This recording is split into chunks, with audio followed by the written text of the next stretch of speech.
Bonjour Olivier, on commence ce matin ce journal avec Omicron et des Israéliens contaminés qui continuent d'augmenter. Oui, bonjour Laurence, et ça continue d'augmenter d'une façon inquiétante. C'est en tout cas ce que pensent les responsables de la santé ici en Israël. 1775 nouvelles contaminations au coronavirus ont été enregistrées durant les dernières 24 heures selon les données publiées hier soir par le ministère israélien de la Santé. Près de 600 de ces nouvelles infections sont dues au variant Omicron, ce qui porte à 1118 les cas de ce variant dans le pays. Le taux de positivité au test est de 1,82% et le taux de reproduction du virus est en hausse, lui aussi s'établit à 1,4. Le pays compte actuellement 90 personnes qui sont hospitalisées, dont 41 dans un état grave. Parmi ces dernières, 34 sont placées sous respirateur artificiel.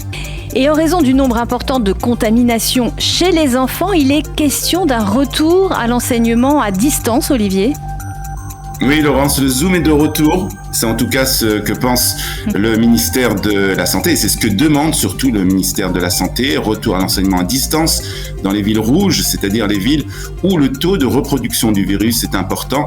Et c'est la deuxième condition, moins de 70% des enfants ne sont pas vaccinés. Ces mesures ont été approuvées par le cabinet du Corona lors de la réunion de vendredi, mais elles doivent encore être entérinées par la Knesset. Et là, les choses pourraient être un peu plus compliquées. La présidente de la commission de l'éducation de la Knesset a déclaré qu'elle s'opposait à ces mesures telles qu'elles étaient présentées, qu'elles seront modifiées par la commission parlementaire. Et on parle d'une autre épidémie. Israël doit faire face à la grippe aviaire. Oui, suite à la propagation du virus de la grippe aviaire la semaine dernière dans plusieurs poulaillers du Mouchav Margaliot qui se trouve dans le nord du pays, le ministère israélien de l'Agriculture a annoncé que près de 600 000 poules allaient être abattues.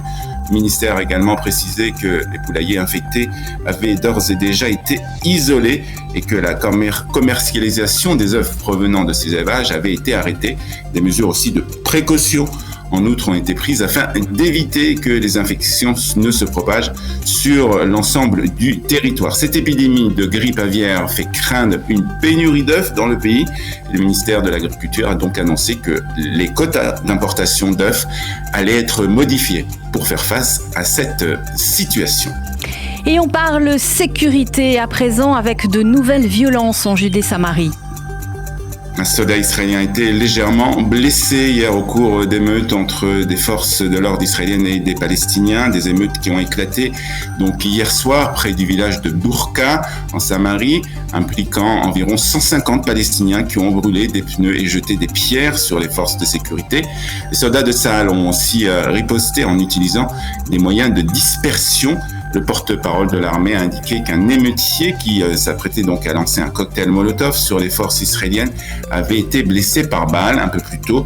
Il y a eu aussi des tirs contre un poste de Tsahal, c'était près de Naplouse. Les coups de feu provenant d'un véhicule qui circulait à proximité n'ont fait aucun blessé. Et les manifestations n'ont pas eu lieu seulement du côté palestinien, puisque des Israéliens ont également manifesté sur le site de Homesh, qui a été détruit, rappelons-le, la semaine dernière par l'armée israélienne.